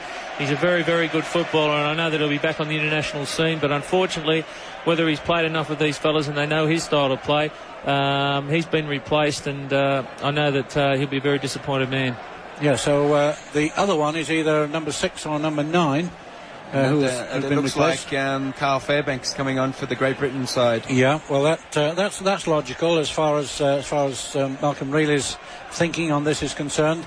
Fairbanks, good second row player. A lot of pressure on this goal kick, because if Eastwood can put this over again, it gives them that 7-point buffer where Australia know they have to score twice, which, psychologically it can nearly put the final nail in their coffin. If he misses this, Australia know that with a streak of brilliance from someone like Eddinghausen or one of the quick players, Meninga himself, that they can get a converted try and get out of jail in this test match. We can see the tension here as well. We've got Steve Hampson back on his own try line, facing the other way. He just can't bear to watch. No, once again he swung it wide to the far post. In fact, he didn't reach it. But nevertheless, Great Britain have set themselves up with a 5-point margin. And coming off is going to be Carl Harrison. Coming off. He's had a tremendous game today, and he's really taken it to the Australian board. Is this his first test of Great Britain, Phil, is it? His test debut? Yes, it is. Yeah, his first test. He's had a terrific test against the reigning world champions. He's really proved that he is a really, really big-time player. Mm-hmm. So, my clock says 7 minutes to go, plus whatever the referee might have added on. Meninga hoists that one up into the air, straight into the arms of Stevie Hampson. Stevie Hampson runs it across towards the centre spot of the 22, and the Australian followers, including that man who's just been brought on the field, Des Hasler, get involved in the tackle. Kerrod Walters is still on the field, so it must be Ricky Stewart who was brought off, as well as Alexander warming up down on the bench too. Yeah. So Bobby Fulton throwing every last gun into this battle as he tries to rescue it in the last few minutes of the game. Great Britain will do well to try and close this game down. At this stage, they've got a 5-point margin. It's not so much a cushion. And there's a bounce off Hasler. There's a chance here for Hasler to follow that bounce off his head as he comes down. And Great Britain, for the first time in this game for either side, are forced to kick out from underneath their posts as Hampson, trying to run it out, was tackled by Des Hasler. That's great work by Hasler. He charged the kick down initially, and then he chased it up and put a lot of pressure on Hampson and tackled him in goal, and it's put the pressure right back on Great Britain now. This is really going to test Great Britain's mettle here. Australia are going to have a set of 6 in their half. They've got 2 fresh players on, and I think it's really going to be pressure time in the next 6 tackles. Yeah, Schofield is a good tactical kicker, but he's not a long one. And as you can see from that one, he didn't get very far off the ground, still inside the Great Britain half of the field. The ball brought back for Ettinghausen to run centre field with it, and the tackle comes in. That's 1. The ball moved out, brought along to Glenn Lazarus. That's 2 tackles. They're 15 metres out here. Inside the 22, 15 out. Kerrod Walters out to Langer. Langer long. I was wrong about Ricky Stewart because he's still there, and the ball's moved via Belcher out to Ettinghausen. Ettinghausen, not enough room to work with on the touchline. Takes it out into touch. Out there, and Belcher didn't seem to give him much room at all to work in, and there was 3 or 4 Great Britain defensive players coming across and bundled him into touch. There he goes. Something you don't associate with Australian footballers, a bit of panic under pressure there, and really I think that's what the English side have pressured them into, and they're going to get the ball back here. Yes, and they have. Once again, Hanley picks it up from Locke, and he runs across field. He gets away from 2 tackles, 3. Great player, Ellery Hanley. He's been the difference today. Meninga's the man who finishes it. Schofield have been the inspiration behind this Great Britain performance here today. Britain in possession inside their own 22. The ball's moved out by Jackson. Jackson to Schofield. Schofield to Carl Fairbank. Just crosses that 22 now. 5 minutes in this game to go. The crowd's already whistling. It's a long time to go yet in terms of what can happen. Here's Eastwood on a good long pass, still on the move, ducking underneath the tackles. Eastwood on the go. Belcher just takes his ankles from underneath him, and this surely is a symptom of how Australia are really under the cosh. Here's the ball thrown back to Lee Jackson. Lee Jackson to Ellery Hanley. Ellery Hanley dodges off 1 foot, 2 foot. Tries a little kick over the top. There's a chase on from Ettinghausen. Ettinghausen going to take it out behind the back line. There's a penalty to Great Britain. Ellery Hanley was taken out of the play after he kicked over the top then. So this could be another couple of minutes with another goal attempt. That's right, because England have got to do this. There's no time for false heroics at this stage. Alan Langer's coming off for Greg Alexander. Display by Hanley, hasn't it, Peter? Every time he gets the ball, he's making the yards. He's sucking 2 or 3 players in all the time, and he's offloading, he's kicking the ball. It's one of the best performances I've seen in a test match. Well, honestly, I can honestly say that I've never seen such a dominant exhibition and attack that I've seen from Ellery Hanley today. He's made a lot of the top-class Australian players that we know so well look second-rate in defence. He's skipped out of tackles, not just 1, not just 2, but 3 and 4 every time he's got the ball. And I think just simply for his inspiration today that he's really led the way. And as I said, Gary Schofield's had a great game at number 6, but really this man Ellery Hanley, if you had to put him in a green and gold jumper today, I think the scoreline would have been, well and truly 10 or 12 points the other way. That's for sure. We've just seen Alan Langer come off and Greg Alexander go on. Disappointing game for both the halves for Australia, Langer and Ricky Stewart. As we said before, they just didn't seem to have the combination, Phil, that you would have expected of two top-class players. That's right. Representing. You would have expected their class and quality that they would have cohesed a bit better than they have done today. Then again, it could have been the defensive work of the Great Britain side that's put the pressure on them and forced them into the errors. Well, you're only as good as the opposition let you be, but they've come over here with big reputations, but this 17-man squad from Great Britain, really, we've been treated to a delightful game here today, but some of the individual performance really, I think over the last 10 years I can't think of someone being so dominant in the game as two or three of the Great Britain players. Exactly. Here is Eastwood. He's got the ball 8 metres in from touch on the British left wing and about 21 metres away from the try line, but probably somewhere around about 37, 38, 40 metres away from the crossbar. And he's milking every second of the available time to him. I saw the referee have a quick word here. He comes to kick. This one he hoists up in the air, and there's a magical kick there when it was needed, and he can be very proud about that kick, and that looks like it's just enough buffer to take this game away from the Australians and cause one of the biggest upsets of this century. Yes, indeed. The last time that Great Britain won a test in this country was when 1973. No, that was a test series, was 1973. The last time these two countries played in 88, yep. Great Britain were victorious, so it looks like it's going to be two on the trot to the red, white and blue. Yep. And Ettinghausen, has he got anybody spare to put on? Dale Shearer, yes, can go on. And the ball kicked off fairly weakly that time, I would have thought. Picked up by Andy Gregory. On comes the touch judge. His name's John Easter, comes from Hull. Bit of frustration creeping into the Australian game here. Yeah. I think they realised with that penalty goal from Eastwood that really they are at long odds to pull this one out of the fire, and really if they were to pull this out of the fire at this late stage, it would have been injustice, because Great Britain, I think, have been by far the better side all over the paddock today. I'll tell you what, Peter and Phil, it's going to set up the next two games, isn't it? Well, certainly. I think they've appreciated the support they've had from this partisan crowd here today. They've been terrific. They've got right behind their boys, and I think that's what they're going to get at Old Trafford and later on at Elland Road. It sounds like Ellery Hanley's just deserved to be named man of the match, and it was a true credit to his performance today. What a surprise. After that penalty, Eastwood kicks the ball out on the full, and the tap is taken by the ball is taken by Dixon off Lee Jackson's tap, crosses the halfway line just, and once again Great Britain this time through Carl Fairbank, keeping the initiative, keeping the ball, keeping the possession. And my watch has now gone past the 40-minute mark. Betts comes through.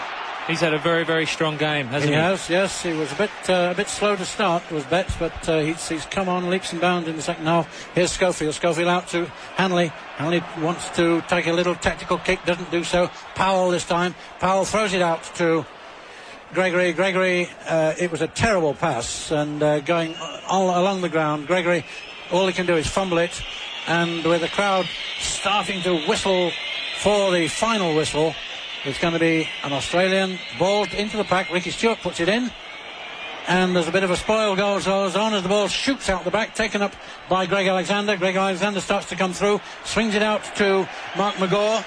Mark McGaw tackled as soon as he gets hold of the ball. This time it's going to be Dale Shearer. Gets it. Dale Shearer runs cross field, and there goes the hooter, and Great Britain are the winners by 19 points to 12 in this first test of the three-test series against Australia at Wembley Stadium, brought back to Wembley Stadium for the first time since 1973, when at that stage there were under 10,000 people to watch the match. Today we've had 50,000 to cheer on Great Britain, all apart from the estimated 5,000-6,000 Australians who have been here for this game as well. So, gentlemen, that was, as you remarked, was going to happen earlier, one of the biggest turn-ups that we've had for a long, long time. Exactly. That's one of the best team performances I think we'll ever see for a long, long, long time. It's a whole credit must go to the whole of the British camp, right through from the coaching staff, right to the players. They went out underdogs, did the job that they were asked of them, and they've come away with what they thoroughly deserve. I think that now the Great Britain Test side, the coaching staff, and everybody have realised that these Australian side are not invincible. They're not the immortal side that the media have made them out to be. They're human. If you tackle them, they fall down. If you put pressure on them, they miss tackles and they'll make mistakes just like any football team. And the thing is now, Great Britain have won this first Test match. Can they go on with the second and the third Test match and play with the same intensity? I know Australia will go back. They'll regroup. They've got a lot of good players that didn't play today that will come right into the reckoning for the second and third Test squads. I'm sure there'll be changes in the Australian side. The thing is, if Great Britain can build on this and not, as I see, they're doing a round of the Wembley Stadium now. It's terrific. They've got to enjoy this, but they've got to remember that there's 2 more games in this Test series to go, and it's a great start, but they've really got a long way to go before they win the Ashes. That's exactly right. There is a long way to go, and the Australians will bounce back, no doubt about that, and probably with wounded pride. So it's building up for a tremendous second Test at Old Trafford. From 2-2 at half-time, penalty for each side. Eastwood and Meninga kicking. Great Britain took the lead with that try from Eastwood to make it 6-2 on 44 minutes. But as everyone has pointed out, that man of the match, Ellery Hanley, was the key behind that try, wasn't he? Well, just after half time there, I think that that obviously they'd played a great first half. They'd come in, it was 2-2. Obviously their heads had probably dropped a bit. They thought we've done everything right this half and we still can't get in front. But after the break they came out, they were a little bit rusty, and then it was Ellery Hanley, a great captain's game. He took it upon himself to just try and break the deadlock. He chipped over, he beat tackles, he was everywhere, and he set the first try up, and that sort of gave Great Britain their second wind, I feel. And from there on in, they started to believe in themselves again. They went on with the good work, and again, Ellery Hanley and Gary Schofield, the 2 names that have been in the Great Britain side for so long now, really came to the fore, and they were the ones that really guided the younger players in the side onto victory. But Australia struck back, and 10 minutes later they were back on terms, weren't they, with that, after a try with a good strong run by Mal Meninga. That's right, they come out, the Great Britain side, after half-time, and really threw everything at the Aussies, and wore themselves out a bit until they scored that try, and they were a bit flat after that, and the Aussies took the initiative, and Mal Meninga went in for a try and got back into the game. And then I think we had another try by a fire, and that was it for the Aussies. There was no stopping Great Britain from then on in. And once again, Ellery Hanley was involved in that, because it was his bomb that ballooned out of Gary Belcher's arms into the arms of Mal Meninga and into the arms of Martin Afire. And really, Afire, all he had to do was fall over the line with that one. He was there in the right place at the right time. Don't take that away from him. That's and right. Eastwood's goal at that stage made it 12-6. And then exactly as you suggested, Phil, exactly what you suggested happened. That's right. Got a field goal. There was a field goal, and that gave him the 7-point cushion. And then the Aussies found that a little bit extra and come back again. Mark McCaw took it upon himself, and it was a tremendous try from him in the far corner, and that brought the Aussies back into it once more. But Great Britain found that little bit extra on top of that, and come away with a try instigated by Gary Schofield, and it was a brilliant try in the corner. Is there going to be a wholesale clear out in that Australian pack then, Peter? Well, I really don't know. I know one thing. I wouldn't like to be the next club side that's going to play against Australia, because they've got a lot to play for now, and everybody, whereas the last 2 Kangaroo tours and even early on this tour, I think that the guys that have been playing in the if you could call it a second side, they've really been playing knowing that the first team has not been getting beat and that there's not a lot of competition for positions. But now it's put the cat amongst the pigeons. These guys in the first team today, there's been, really, you look through, there's been a lot of disappointments. There's been a lot of reputations that have been tarnished. And it's one of those things where those guys know now that if they play the football that's required in the midweek games, their names are going to be there when it comes to the second and third test. And, it's one of those things. England today, it's the first time for a long time, I think the people, when the pressure was really on against Australia, I think that they stepped up a gear, which is one thing people would have thought, that the Australians would have been too fit, too strong and gone right home over the top of them, but it was the opposite today. And as I say, the Australians have got to go home, lick their wounds. I really think that you'll definitely see Lazarus in the next test team. I think that whether they put Alexander in, I think Langer has been out of form probably the last the last 12 months, ever since coming back from breaking his leg. And I think that they're really going to have to seriously consider putting one of the other contenders in the halfback position, and 2, 3 maybe test debuts for somebody in the next test match. But they really need to do something, because really, if you looked at the whole game today for 80 minutes, they were flat and they really never threatened. And that rounds off ABC's coverage of this first test in the Australian tour in England. 2 more tests at fortnight intervals. The first of those in a fortnight's time in Manchester, and then 2 weeks after that in Leeds. It's my thanks to Phil McKenzie of Illawarra, and not of Great Britain, but now a Brit. Yeah, it's made my ambition to pull on a GB jumper virtually impossible there, because there was great performances out there. And Canterbury and Australia's Peter Tunks. Gentlemen, we hope to be joining you as this series goes along, and my thanks to you this time round. But just a final reminder of the score before we go back to Sydney. Great Britain have won this first test match by 19 points to 12. And now it's time to go back to Juro Sen in the studios of ABC Radio Sport, Sydney. ABC Sport brings you the live AFL excitement you need to end your week right. Curls it back superbly. Can he go for goal? Turns on his left. Yes, he can. Ice cold. Grandstand AFL. Run down! Incredible grab. Open goal square. He's gone all the way. He collects. He snaps. He's got it. Friday Night Footy with Grandstand AFL on ABC Radio, ABC Sport Digital and the ABC Listen app.